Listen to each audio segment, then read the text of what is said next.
ধূমপান স্বাস্থ্যের পক্ষে ক্ষতিকারক, এটা ক্যান্সার এবং মৃত্যুর কারণ। আপনারা শুনছেন গুরু কৃষ্ণাদীপ চ্যানেলের শ্রীকৃষ্ণর বাণী, মনোযোগ করে শুনবেন।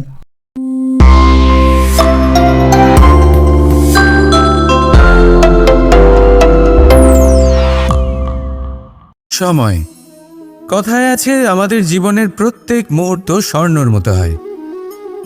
এবার হয় আমরা একে নিজেদের কাছে রাখতে পারি বা একে আমরা চলে যেতে দিতে পারি, কারণ এই ছোট ছোট মুহূর্তই আছে যা আমাদের জীবনকে গড়ে তোলে। এখন এই জীবন কেমন হবে তা আমাদের উপর নির্ভর করে। যদি আপনি একটা মুহূর্তের যত্ন না নেন, যদি আপনি এক মুহূর্ত ভালো না বাসেন, যদি আপনি এক মুহূর্ত স্নেহের আনন্দ না উপভোগ করতে পারেন, তাহলে দেখতে দেখতেই আপনার সমস্ত সময় নষ্ট হয়ে যাবে, আপনি জানতেও পারবেন না। অর্থাৎ এই সময় স্বর্ণ হতে পারে না। তবে আমরা একে স্বর্ণ বানিয়ে নিতে পারি আমাদের চেষ্টার মাধ্যমে। এই সময় শুধু একটি লাঙল যা মাটির সাথে লড়াই করতে পারে, আর কিছু নয়। একটা অত্যন্ত গুরুত্বপূর্ণ কথা মনে রাখবেন, আপনার কাছে শুধু সময় আছে। এবার আপনি এটা দিয়ে স্বর্ণ বানাবেন না ঘুমিয়ে স্বপ্ন দেখে একে নষ্ট করবেন, সিদ্ধান্ত আপনারই। রাধা রাধা। অনেক সময় মানুষ এই কথায় দুঃখ পান যে কেন বারবার তার ক্ষমতার ওপরে সন্দেহ প্রকাশ করা হয়, কেন বারবার তাকে পরীক্ষা দিতে হয়, কেন জিজ্ঞেস করে এটাই কি আমার ভাগ্য যে একাধিকবার আমার ক্ষমতা আমাকে প্রমাণ করতে হবে। মানুষ মনে করে এ হলো দুর্ভাগ্য। আমি মনে করি এ হলো সৌভাগ্য। কিভাবে? সন্দেহ কার ওপরে করা হয়? সোনার বিশুদ্ধতাকে নিয়ে, লোহাকে নিয়ে নয়। বিশুদ্ধতার নিরিখে বারবার তাকে পরীক্ষা করা হয়, তামাকে করা হয় না। রত্নকারের আঘাত হীরেকে সহ্য করতে হয়, কোনো কাঁকরকে নয়। সেই জন্য নিজের ভাবনাকে ধন্যাত্মক করে তুলুন। জীবনে যত পরীক্ষায় আসুক না কেন, হাসি মুখে তার সম্মুখীন হন, তাতে উতলা হবেন না। আর তারপর দেখবেন আপনার অন্তরের এই রত্ন আপনার জীবনকে উজ্জ্বল করে তুলবে। তাহলে আসুন আমার সাথে ভালোবেসে বলুন, রাধা রাধা। কখনো কোনো বনে আপনি আগুন লাগতে দেখেছেন? এমন ভয়ানক আগুন লাগতে পারে সমস্ত বন জ্বালিয়ে দিতে পারে। সেখানে যে বনস্পতি পাওয়া যায়, সেখান থেকে যে ঔষধি পাওয়া যায়, সব কিছু নষ্ট হয়ে যায়। যে পশু পাখি পাওয়া যায় বেশিরভাগই নিজের প্রাণ হারিয়ে ফেলে, আর যারা বাকি থাকেন তারা নির্বাসিত হন। কিন্তু কখনো ভেবে দেখেছেন এই বনে আগুন লাগে কি করে? ছোট ছোট শুকনো পাতার কারণে, শুকনো ডালের কারণে, সেগুলো যেগুলো কখনো গাছের অংশ ছিল। সবসময় মনে রাখবেন, গাছ আমরা কুড়ুল দিয়ে কেটে থাকি, কিন্তু গাছ কখনো কুড়ুলের ডগা দিয়ে কাটা যায় না। বরং এই যে হাতলটা আছে, তাতে যে শক্তি লুকিয়ে রয়েছে, এই শক্তির দ্বারা গাছ কাটা হয়। এবার বলুন, এই যে হাতল, এ কি দিয়ে তৈরি হয়? স্বয়ং গাছের দ্বারাই। এর থেকে আপনি কি শিক্ষা পেলেন? যদি কেউ আপনজন হন, যে আপনার কোনো দরকারে লাগছেন, সেই কারণে তাকে নিজের থেকে দূরে করবেন না। যদি তার সাহায্যের প্রয়োজন হয় তাহলে তাকে সাহায্য করুন, যদি তার সঙ্গের প্রয়োজন হয় তাহলে তাকে সঙ্গ দিন। নিঃস্বার্থভাবে আপনজনদের বিকাশের পথে নিয়ে যান। নিজের স্বার্থ অনুসারে আপনজনদের নিজের জীবনে রাখবেন না। আসুন আর আমার সাথে ভালোবেসে বলুন, রাধা রাধা। প্রকাশ কার মধ্যে থাকে? সূর্য। শীতলতা কার মধ্যে থাকে? চন্দ্রমার মধ্যে। এবার যদি সূর্যের মধ্যে প্রকাশ না থাকে কি হবে? অন্ধকার। যদি চন্দ্রমার মধ্যে শীতলতা না থাকে তাহলে কি হবে? মহা অন্ধকার। সবকিছু অন্তরে আছে, শুভ ভাব আর সত্যতা। প্রত্যেকটা মানুষের অন্তরের মধ্যে থাকবেই থাকবে। যদি এটা না থাকে তাহলে জেনে রাখুন কিছুই নেই। যেমন একটা প্রদীপ যা জ্বলছে, যা প্রকাশ দিচ্ছে, অন্ধকারে আমাদের পথ প্রদর্শন করছে। কেন জ্বলে? কারণ ওর মধ্যে একটা সলতে আছে যা জ্বলছে। সলতে কেন জ্বলে? কারণ তার ভিতর ঘি আছে যা ওই সলতেকে জ্বলতে সাহায্য করে। সব কিছুই আমাদের মনের ভিতরেই রয়েছে, ভালো ভাব এবং সততাও। এই নিয়েই কর্ম করতে থাকুন আর জীবনের সামনে এগোতে থাকুন। সমস্ত জীবন আলোকিত হয়ে উঠবে। আসুন আর আমার সাথে ভালোবেসে বলুন, রাধা রাধা। ভক্তি আর শক্তি, এই দুইয়ের মধ্যে সম্পর্ক অত্যন্ত সরল। মানুষ ভক্তি করেন যাতে তিনি শক্তি লাভ করতে পারেন, আর শক্তি লাভ করার পরে ভক্তিভাব ভুলে যান আর শক্তির প্রতি আসক্তিতে মত্ত হয়ে যান, আর সেখান থেকেই তার বিনাশ শুরু হয়। কেন? কারণ ভক্তির দ্বারা প্রাপ্ত শক্তি অন্য কারোর হিতের জন্য ব্যবহার করতে হয়, অন্য কারোর মঙ্গল করার জন্য ব্যবহার করতে হয়, কারোর বিনাশের জন্য নয়। এবার যদি আমি আপনাদের একটা উদাহরণ দিয়ে বোঝাই, তাহলে কোদাল দিয়ে আমরা মাটি কোপাতে পারি, একটা গর্ত খুঁড়তে পারি যাতে একটা নতুন বৃক্ষ জন্ম নিতে পারে, একটা বৃক্ষ যা অন্য জীবকে ফল প্রদান করবে, যাত্রীদের ছায়া প্রদান করবে। কিন্তু এই কোদালের ব্যবহার যদি আমরা অন্য কারোর ক্ষতি করার জন্য করি, তাহলে ক্ষতি শুধুমাত্র আমাদেরই হবে। তাই জীবনে যদি আপনি কোনো শক্তি লাভ করেন, হয়তো ভক্তির দ্বারা বা অন্য যেখান থেকেই হোক, তার সদ্ব্যবহার করতে শিখুন, নয়তো এই প্রাপ্ত শক্তি আপনার পতনের কারণ হয়ে দাঁড়াবে। তাহলে আসুন আমার সাথে ভালোবেসে বলুন, রাধা রাধা। পঞ্চমহাতত্ত্ব, পঞ্চমহাভূত, এদের বিষয়ে আমি আপনাদের সবকিছুই বলে দিয়েছি। কেন? এরা আমাদের জীবনের সব থেকে বড় শিক্ষক। আর এদের থেকে আমরা কি শিক্ষা পাই? নিশ্চিতরূপে এই পঞ্চমহাতত্ত্ব আমাদের দেহের নির্মাণ করে, কিন্তু একটা ষষ্ঠ মহাতত্ত্ব রয়েছে, এমন এক তত্ত্ব যার না কোনো ভার আছে না কোনো পরিমাণ আছে, কিন্তু তা হলো অত্যন্ত গুরুত্বপূর্ণ, ভাবনা। কেউ একে আত্মা বলে, কেউ একে বিবেক বলে, কেউ একে প্রাণ বলে, আর কেউ বলে চেতনা। এবার এই চেতনা যখন পঞ্চমহাতত্ত্বের সাথে জুড়ে যায়, এক হয়ে যায়, তখন মানুষের জীবনের নির্মাণ হয়। এবার আপনার দেহের নির্মাণ জন্ম থেকেই পঞ্চমহাতত্ত্ব করে দেয়, কিন্তু এই ভাবনা, এই চেতনা, একে আপনি নিজেই এগিয়ে নিয়ে যেতে পারেন। একে দিশা দেখাতে হবে, এর বিকাশ আপনাকেই করতে হবে। কিভাবে? তা আপনার ওপর নির্ভর করছে। আপনি এর সদ্ব্যবহারও করতে পারেন, দুর্ব্যবহারও করতে পারেন। এমন এক দিশা দিতে পারেন, এমন সদ্ব্যবহার করতে পারেন যে আপনি নিজেই কোনোদিন ভগবদ্গীতার জ্ঞান দিলেন। এমন দুর্ব্যবহার করতে পারেন, এমন দিশাও দিতে পারেন যে আপনি হয়তো শকুনের মতোই মহাভারত রচনা করলেন। এই চয়ন আপনারই। শুধু এই চেতনার শুদ্ধতার দিকে বিশেষ নজর রাখতে হবে।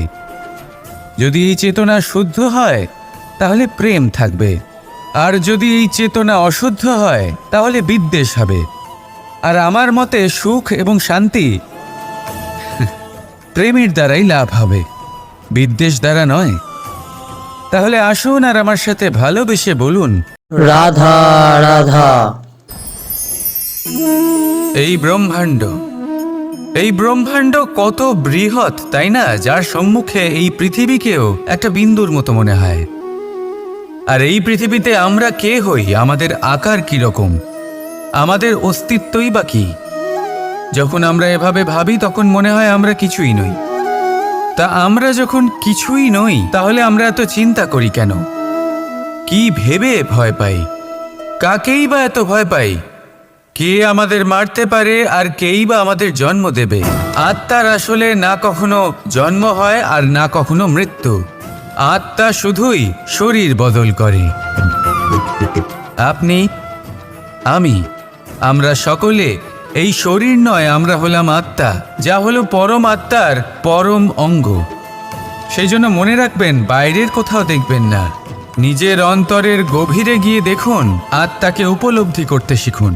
ক্লেশ, ভয়, চিন্তা, এই সব কিছুর থেকে নিজেকে দূরে রাখুন, তাহলেই উপলব্ধি করতে পারবেন পরমাত্মাকে। তাহলে আসুন আমার সাথে ভালোবেসে বলুন, রাধা রাধা।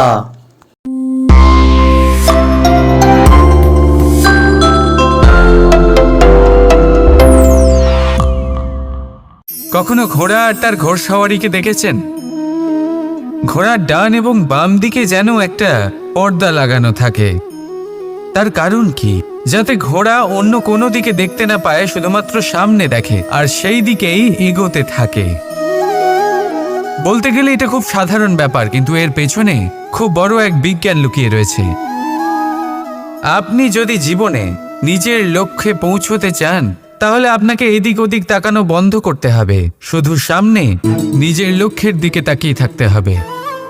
তখনই জীবনে সাফল্য লাভ করবেন।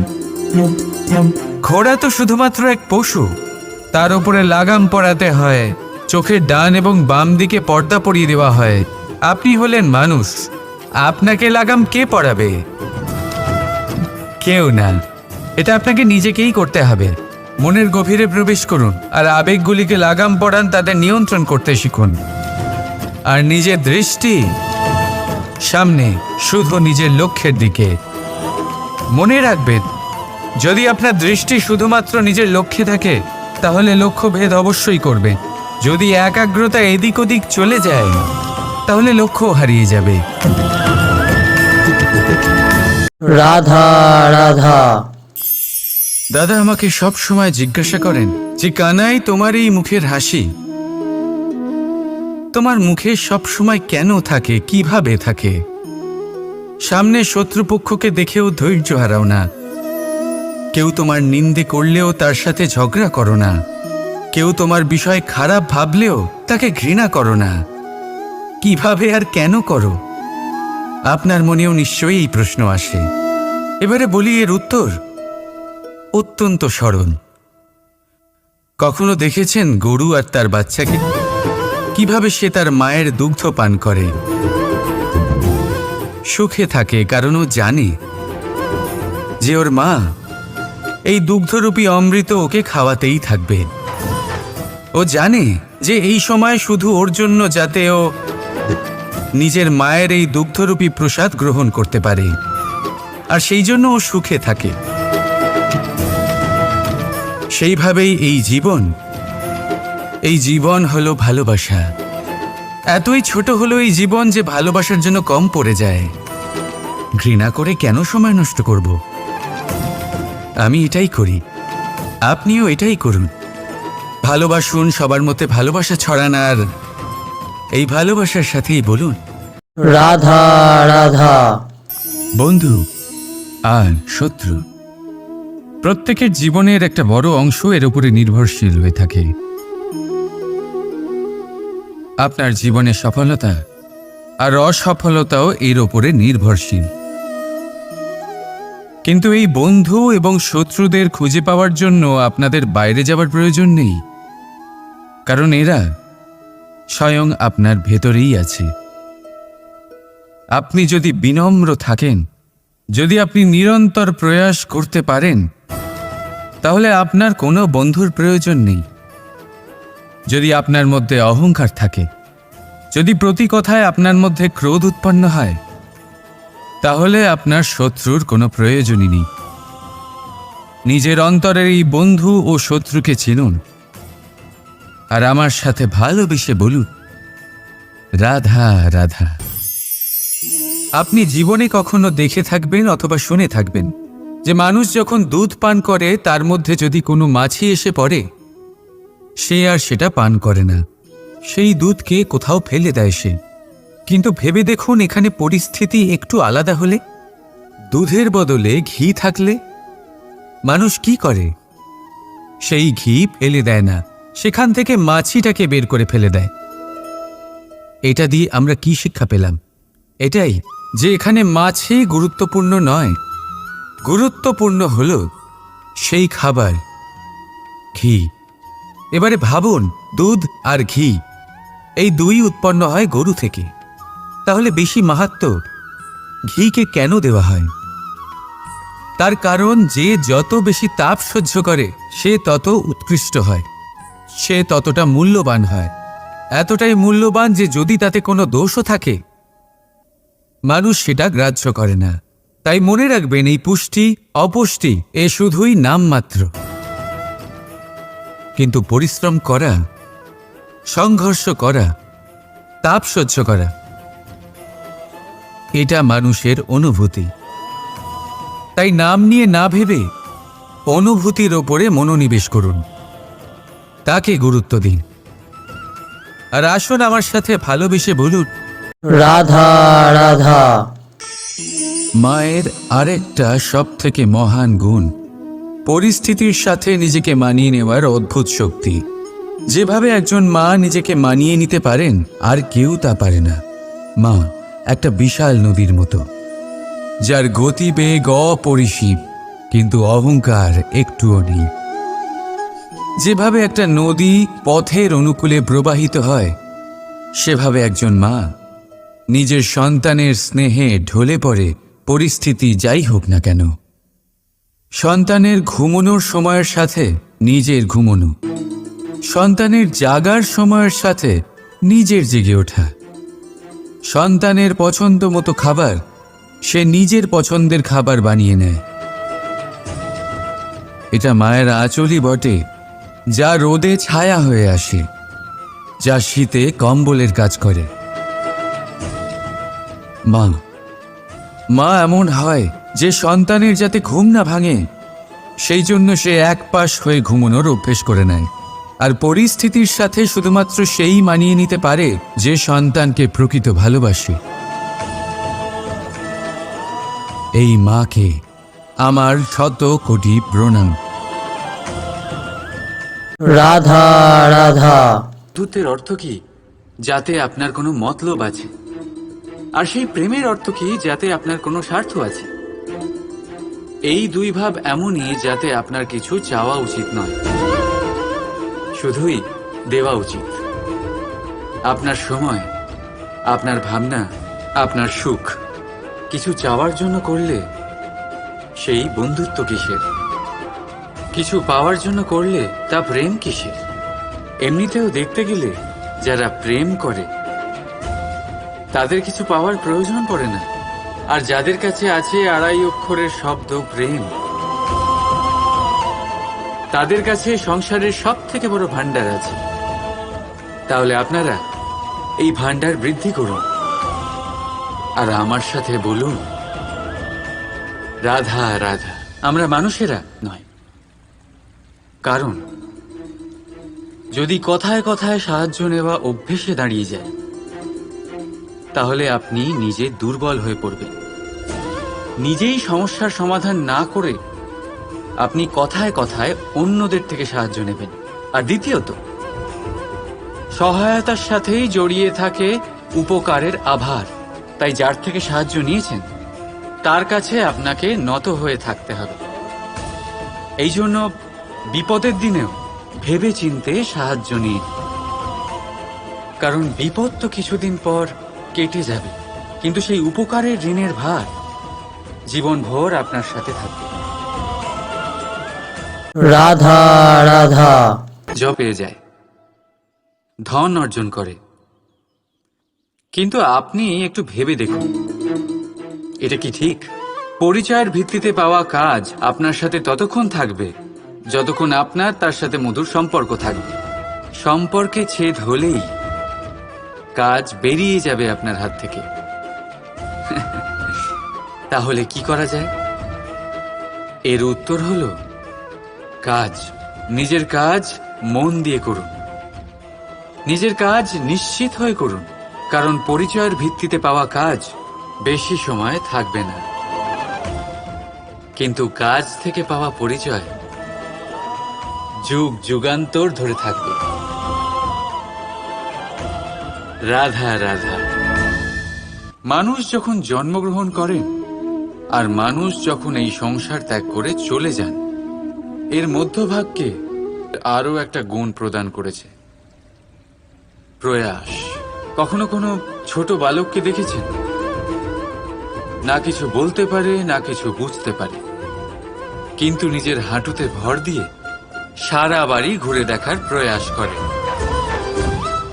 দাঁড়িয়ে ওঠে, পড়ে যায়, আবার দাঁড়িয়ে ওঠে, আর শেষ পর্যন্ত সে ঠিক হাঁটতে শিখে যায়। কারণ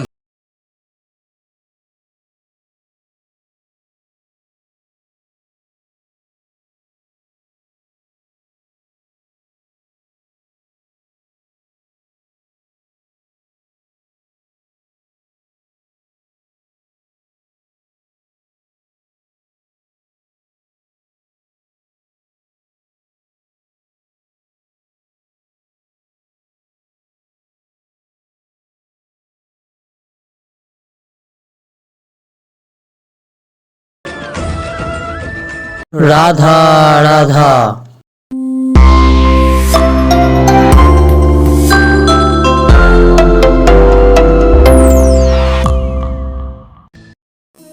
কথায় আছে আমাদের জীবনের প্রত্যেক মুহূর্ত স্বর্ণর মতো হয়। এবার হয় আমরা একে নিজেদের কাছে রাখতে পারি বা একে আমরা চলে যেতে দিতে পারি। কারণ এই ছোট ছোট মুহূর্তই আছে যা আমাদের জীবনকে গড়ে তোলে। এখন এই জীবন কেমন হবে তা আমাদের উপর নির্ভর করে। যদি আপনি একটা মুহূর্তের যত্ন না নেন, যদি আপনি এক মুহূর্ত ভালো না বাসেন, যদি আপনি এক মুহূর্ত স্নেহের আনন্দ না উপভোগ করতে পারেন, তাহলে দেখতে দেখতেই আপনার সমস্ত সময় নষ্ট হয়ে যাবে, আপনি জানতেও পারবেন না। অর্থাৎ এই সময় স্বর্ণ হতে পারে না। তবে আমরা একে স্বর্ণ বানিয়ে নিতে পারি আমাদের চেষ্টার মাধ্যমে। এই সময় শুধু একটি লাঙল যা মাটির সাথে লড়াই করতে পারে, আর কিছু নয়। একটা অত্যন্ত গুরুত্বপূর্ণ কথা মনে রাখবেন, আপনার কাছে শুধু সময় আছে। এবার আপনি এটা দিয়ে স্বর্ণ বানাবেন না ঘুমিয়ে স্বপ্ন দেখে একে নষ্ট করবেন, সিদ্ধান্ত আপনারই। রাধা রাধা। অনেক সময় মানুষ এই কথায় দুঃখ পান যে কেন বারবার তার ক্ষমতার ওপরে সন্দেহ প্রকাশ করা হয়, কেন বারবার তাকে পরীক্ষা দিতে হয়, কেন জিজ্ঞেস করে এটাই কি আমার ভাগ্য যে একাধিকবার আমার ক্ষমতা আমাকে প্রমাণ করতে হবে? মানুষ মনে করে এ হলো দুর্ভাগ্য। আমি মনে করি এ হলো সৌভাগ্য। কিভাবে? সন্দেহ কার ওপরে করা হয়? সোনার বিশুদ্ধতাকে নিয়ে, লোহাকে নিয়ে নয়। বিশুদ্ধতার নিরিখে বারবার তাকে পরীক্ষা করা হয়, তামাকে করা হয় না।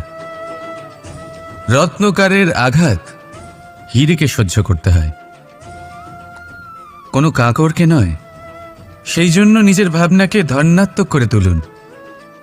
জীবনে যত পরীক্ষায় আসুক না কেন, হাসি মুখে তার সম্মুখীন হন, তাতে উতলা হবেন না।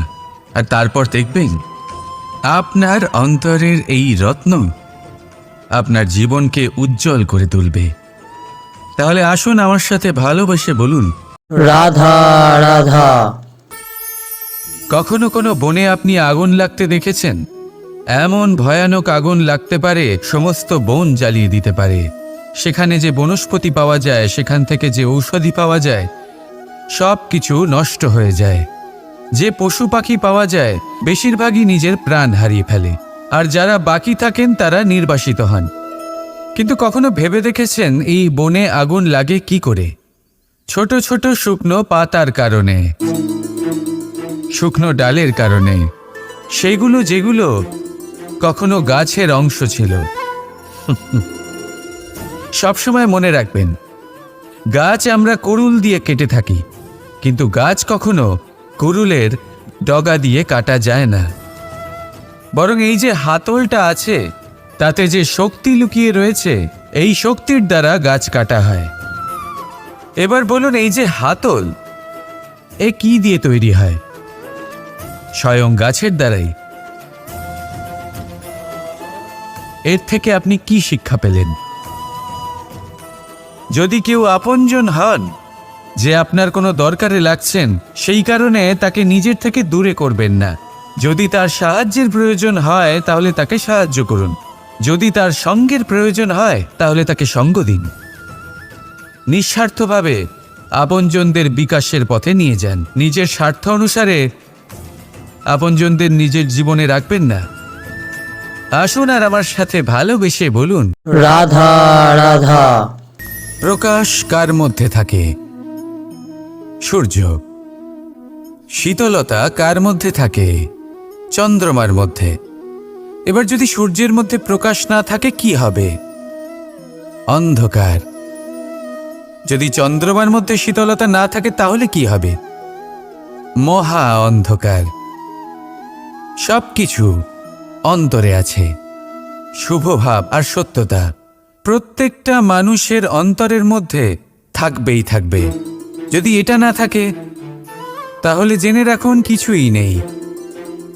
যেমন একটা প্রদীপ যা জ্বলছে, যা প্রকাশ দিচ্ছে, অন্ধকারে আমাদের পথ প্রদর্শন করছে। কেন জ্বলে? কারণ ওর মধ্যে একটা সলতে আছে যা জ্বলছে। সলতে কেন জ্বলে?